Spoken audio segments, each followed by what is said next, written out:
దీని ముందు వీడియోలోని డివోర్స్ గురించి మాట్లాడుకున్నాం. సో డివోర్స్ అంటే మ్యారేజ్ తర్వాత గురించి మాట్లాడాలి.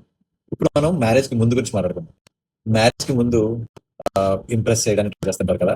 ఆ ఇంప్రెషన్ లో పార్ట్ గా ఫేక్ చేయకండి. ఫేక్ చేయడం అంటే నువ్వు మార్నింగ్ యూజువల్ గా మదర్ కానీ ఫాదర్ కానీ చెప్తే 10 o'clock లేసే బాబు అయితే 6 o'clock లెగిసిపోతాను, ఇంట్లో అవి నేనే చేసేస్తాను, ఇది చేసేస్తాను, అవి చేసేస్తాను అని ఫేక్ గా బిహేవ్ చేయకండి.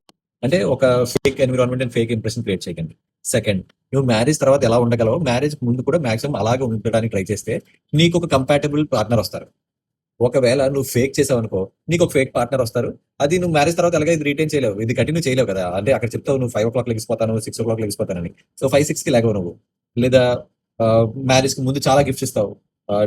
బర్త్డే గుర్తుండిపోతుంది, ఫస్ట్ ఎప్పుడు కలిసాం గుర్తుండిపోతుంది, ఫస్ట్ ఎప్పుడు కలిసినప్పుడు ఏ డ్రెస్ వేసుకున్నారు గుర్తుండిపోతుంది. అవన్నీ మ్యారేజ్ తర్వాత నీకు గుర్తుండవు, ఎందుకంటే రెస్పాన్సిబిలిటీస్. రెస్పాన్సిబిలిటీస్ లో పడి అందరూ మర్చిపోతారని అన్న, కొంతమంది మాక్సిమం కేసెస్ లో మర్చిపోతారు. సో మర్చిపోయినప్పుడు ఆబ్వియస్ గా కంపారిజన్స్ వస్తాయి. మ్యారేజ్ ముందు ఇలా ఉన్నావు, మ్యారేజ్ తర్వాత అలా ఉన్నావు. సో ఏది అతి చేయకండి. చెయ్యండి, సెలబ్రేట్ చేసుకోండి, హ్యాపీగా ఉండండి, కంపాటబుల్ గా ఉండండి. కానీ ఫేక్ చేయకండి, అతి చేయకండి. ఓవర్ గా ప్రేమ చూపించడం, గంట గంటకి మెసేజ్ చేయమండం, గంట గంటకి ఎక్కడున్నా ఉండడం, అది పోలీసింగ్ లా ఉంటది. చాలా వరకు లవ్ బ్రేకప్స్ చూస్తున్నాను. అది ఎందుకు బ్రేకప్ అయిపోతుంది అంటే నువ్వు ఎక్కడున్నావు, ఎవరితో ఉన్నావు, ఏం చేస్తున్నావు, ఇది కేర్ చూపించినట్టు ఉండదు. ఆ లవ్ లో మనం ఏంటంటే ఎఫెక్షన్ చూపించాలి and at the same time respect their privacy. ప్రతిరోజు, ప్రతి నిమిషం, ప్రతి సెకండ్ నీతోటే ఉండాలి, నీతోటే చెప్పాలి, నీ అన్ని నీతోటి నీతోటి నీతోటి నీతోటి అంటే ఆబ్వియస్ గా నువ్వు బోర్ కొట్టేస్తావు.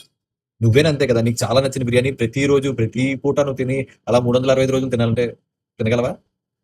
అర్థం చేసుకోవడానికి ట్రై చేయండి, హ్యాపీగా ఉండండి. See you tomorrow.